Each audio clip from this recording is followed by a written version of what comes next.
So as a follow-on from the leadership call on the 18th of the 12th, I committed to our senior leadership team to make a short onward communication of all of the elements that I shared with them at that call. They'll be able to share this with you, and hopefully you'll find it informative. Going forward, we will, as a part of the leadership communications, provide appropriate and relevant comms briefs, so you will all get the information that you need. Okay, so it's quite a lot of information that I shared at this briefing, so hopefully if you've got any questions, you'll be able to come back to either your senior leader that's sharing this with you, or your manager, or actually come direct to my team.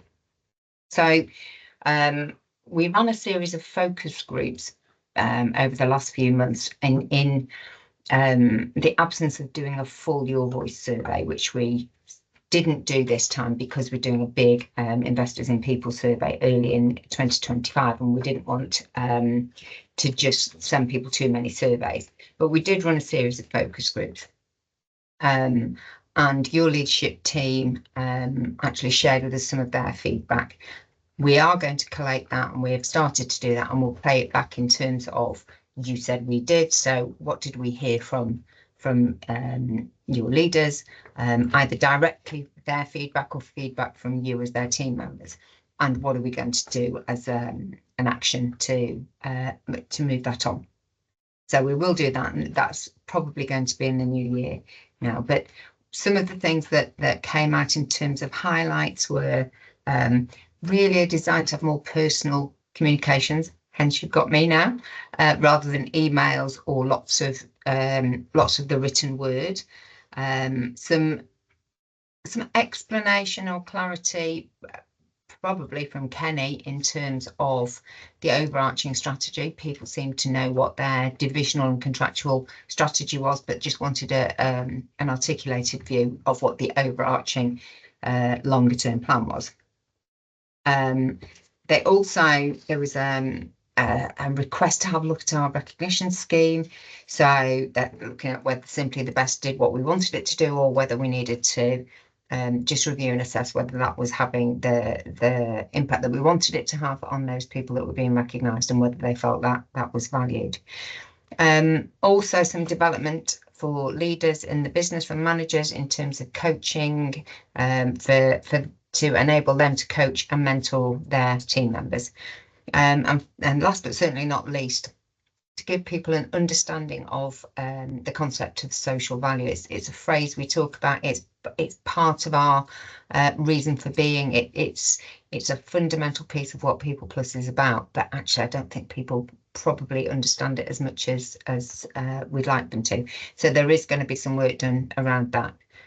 So in summary, on that exercise, we've taken that on board. We will feed it back in terms of what the action plans are, but we will be getting those leaders that gave us that feedback involved, and actually taking some action on the back of that feedback.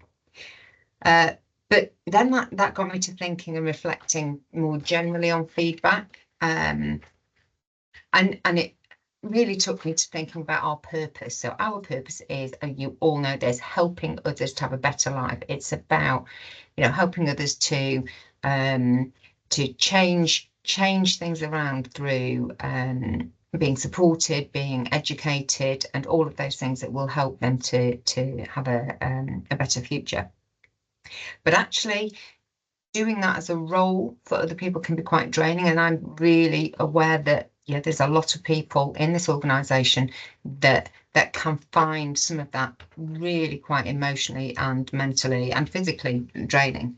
On top of everybody in this organisation having their own lives to lead and their own challenges. So one of the things that I've done at the latter part of this year is we've started to pull together a paper on the wellbeing and health and wellbeing benefits and actions that we currently take and that we're planning to take going forward. It's something that we've not really articulated in this way before, and I will be sharing it in the new year. And actually, it was really pleasing to see all of the things that we currently do, but we can do more. We know we can do more. We hear and see a lot from the delivery colleagues, from the managers, from the leadership team, from the safeguarding team. We hear that we're having to deal with and support people that are having real challenges, and that can be physical challenges. Our team can have physical challenges, mental health challenges, financial challenges. So what we wanted to do was to deliver on our purpose and actually set out for you what we do to help and what we're going to do to help. So mental health first aiders are a real kind of key element of that for us. It's vital to give us the ability and the capacity to support more people. We have got some mental health first aiders across the organisation, but it needs a review. And we might need to supplement the number of mental health first aiders that we've got and where we've got them, so that we have a very robust spread, so that everybody can get support no matter where they are. So if you are interested, please put your name forward. We will be looking for people that are very passionate about this and that want to undertake some training. And then when we've done our assessment, if we need more, we will actually look to these people to get them trained to actually provide that support. And so please let Jenna Jack and Lisa Martin know that you are interested. Physical health, we put a communication out, which was the first time we've done this, for free flu vouchers, because we know that colds and flu are very difficult and very easy to catch, but difficult to manage for people, over the winter period. There is actually something called the flu season, and it runs from about October right through to March. But we do know that when we put that communication out offering these flu jabs, there was a big flurry of people wanting them. That's dropped off now, but I've done some research, and actually the biggest months for flu are February and December. Please let us know if you want to participate in that and have a free flu jab. We have in the past, people have claimed them back from Medicash, but we want to offer them as an additional benefit. So please take that opportunity to protect yourself as much as you possibly can from that horrible winter cold and flu. We want to look after those people that are carers. So we introduced some unpaid leave early last year. We introduced a focus group. That focus group, unfortunately, doesn't have a leader at the moment. Barbara Chapman led it and has now left the organisation. So we are looking for somebody who is a carer, who understands the challenges and the support that population of our colleagues needs, to come and lead the focus group and be part of our Equality, Diversity and Inclusion Committee. Please, again, a call to action. If you want to do that, if you're interested and you're a carer, please let us know. Please speak to Jenna or email Jenna to register your interest. So that's Jenna Jack.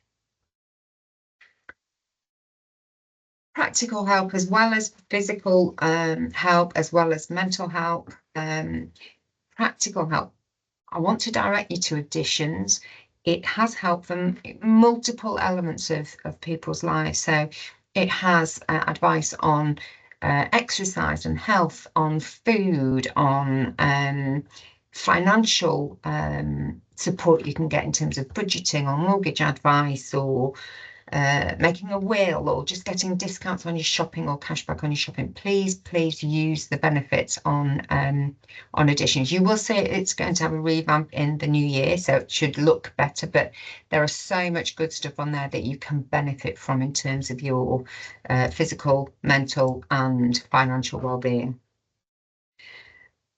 We know, as an executive team, as a company, we've got amazing people. We know that, and we know that those people do amazing things for other people.